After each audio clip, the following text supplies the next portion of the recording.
It is the thought, I need something. That is what's creating the craving. And it's so hard to it's just a thought, just a little thought. I want something, I don't want something, right? This is how the ego arises. I'm either chasing happiness over here, desire, wanting, or I'm resisting, aversion, not wanting. Either way, either one of these modes, desire, fear, two sides of the same coin. They're both really coming hand in hand, but sometimes we can feel the desire more than the fear, and sometimes the fear more than the desire. Every time that arises, I want something out there. If I want something out there, then I must somehow be incomplete now. I don't want something to be happening because the thought of getting that something I don't want is now making me feel incomplete. So now I've got to focus on how to not get that. It is our thoughts, the ego, that is causing us to believe that we are somehow incomplete. And we so identify with our ego. We so believe our thoughts are real. So while I say this like, oh, it's just a thought, it's not just a thought. It's the thought that creates a little image of me that is somehow incomplete, that needs something to feel whole. That's what it is. It's this imaginary image. If I want something, I need to get over there, right? There's a belief, I'll be happy if I get over there. So this little image of me is not happy now, and I have the image that it will be so happy if I get over there. And then we rush and we get over there, and for a moment we feel good. Maybe a few moments. Maybe we were rushing to the chocolate cake, right? And it does feel good, like no problem. Chocolate cake tastes nice, right? But you know what is really feeling so good in that moment? It's that the wanting went away. Because we've had chocolate cake when we've been miserable before and it didn't make us happy. If you just got dumped and you consoled yourself by getting chocolate cake, right? You still weren't happy eating the chocolate cake. The chocolate cake can't make you happy. It was the thought went away for a moment. Whatever it was that the object of your desire is, you get it. And then the thinking of, I need that, goes away. That is what feels so good. Now, I'm not suggesting the chocolate cake does not taste good. It probably does. And if you're in a pretty good mood to begin with, yeah, a little bit of joy, a little bit of happiness. But most of that happiness is coming because the thought has been dropped of I want something. But then the problem is that it starts back up again. I want another piece. Oh, I want some coffee to go with it. I want some Diet Coke to go with it. Where can I go to next? Or then we've eaten so much chocolate cake. Oh, I feel sick. Now I don't want this. I don't want the bad feeling. Because I was so sure the chocolate cake was going to fill me up and make me feel whole again. I mean, it filled me up, but I feel sick now. It's so alluring, this little me that wants something. And it really is just a thought. But we spend so much time lost in our thoughts. We kind of feel this consistency of it, as though it's always there. But you drop, when you have a craving for something, and a craving, depending upon, alcohol. Sorry, Florian's hungry now. Me too, actually. It is lunchtime for me out here. When we have a craving for something, let's say chocolate cake, we're all thinking about chocolate cake now, and we have a craving for it. So to a certain degree, like maybe, if you're craving heroin or, this isn't going to work.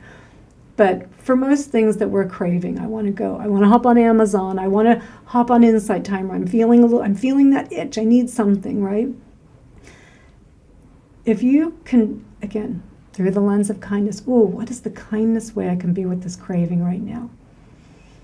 I can come in and breathe for 60 to 90 seconds is all it takes to balance out the neurotransmitters that are also acting on that thought is not alone, by the way. It's not just the thought and the image. In fact, I'm sorry, I forgot to mention. It's also the motivation and reward pathway. I want the chocolate cake. And our motivation and reward pathway, a survival system, just like the stress response, meant to keep our ancestors alive. Go and find watering holes, go and find food sources, go and find new caves. Not a seek and find and be satisfied system. A seek and find and seek and find and seek and find. Always finding new watering holes, always finding new food sources, new tools, new caves, right? So the thought and the little me that needs it because I'm incomplete and I'll be whole, I'll feel happy when I get that object, is now layered on top of this motivation reward pathway in our brain, right? That's like, yeah, go get it. You'll be happy. You'll be safe. You'll be complete. Go get it, right? And so all of this is egging us on to go get it. But we go and get the chocolate cake. And again, what happens after we eat the chocolate cake? Yeah, okay, well, what else? I don't actually feel complete anymore. Now I want something else, right? And we're just on this endless seek and find and seek and find and seek and find. But the initial craving for little things, food, shopping, praise, recognition, Facebook, little things. I mean, Facebook actually isn't a little thing because it's tapping that motivation reward pathway too. But I'm talking about not like the big drugs, which is also tapping into that system, by the way. But it is about 60 to 90 seconds to balance back out the neurotransmitters that are also egging us on. So 60 to 90 seconds of deep breathing, usually about 20 breaths, right? 20 breaths, or probably it's 15, 20 breaths, is about the amount of time. And if we do that while we're balancing out the neurotransmitters that are really kind of pulling us on, that are making it feel like survival, just like the stress response, making it feel like don't put that thought down, it's survival, right? Once you've kind of identified that you need to get something, your motivation reward pathway now thinks it's survival to get that chocolate cake. So you bring your attention in, you breathe for 60 to 90 seconds, really feeling your breath, thinking, this is the kindest thing I can do, using kindness to get us unstuck and to be there. We've also stopped the thoughts, right? Because now our attention is in the breath. So we balance out the neurotransmitters.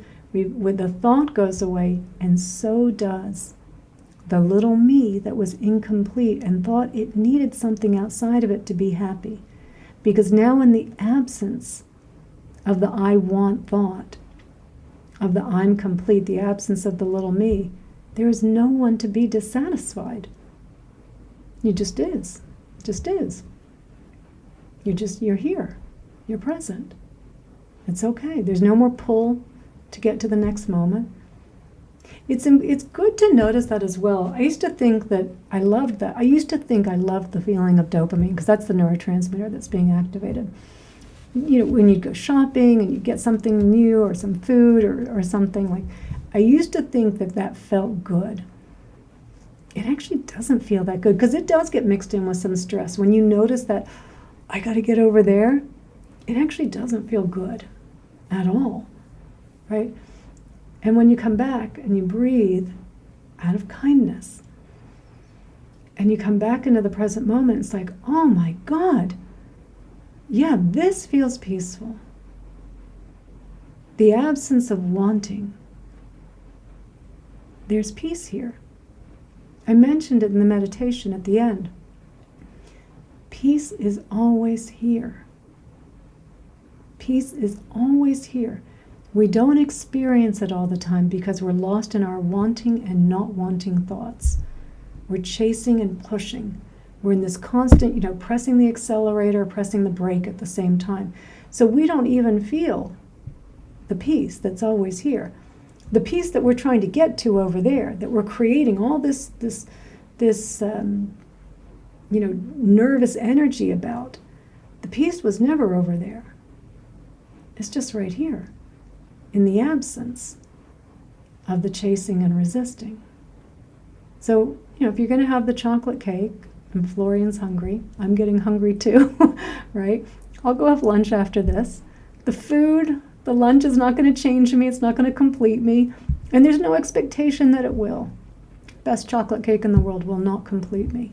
Enjoy it. If you're having a nice meal, enjoy it. We should enjoy the food. We should have nice, good quality food, healthy food, and enjoy it and savor it. But, to recognize that, getting over there There's no more happiness there. But the thought of I need to get over there, the kitchen's there, that's why I'm pointing that way. There is no more happiness over there than there is right here. But the thought that I need to get over there will take me out of the happiness. And when I say happiness here, I think of peace as the highest form of happiness. It will take me out of the peace and happiness that is right here, the thought that I need to get over there. This is what we we're constantly talking about in spiritual teachings, constantly talking about the separate self, the identification with the separate self. That if I get over there, I'll be happy. If I get that next talk, I'll be happy. If I can just get to the end of the day, I'll be happy. It's the thought, right? It's a powerful thought. It's a powerful thought. And we believe we are that thought. So I'm not minimizing this in any way. But we do have to see what the problem is and to stop chasing our happiness in the future.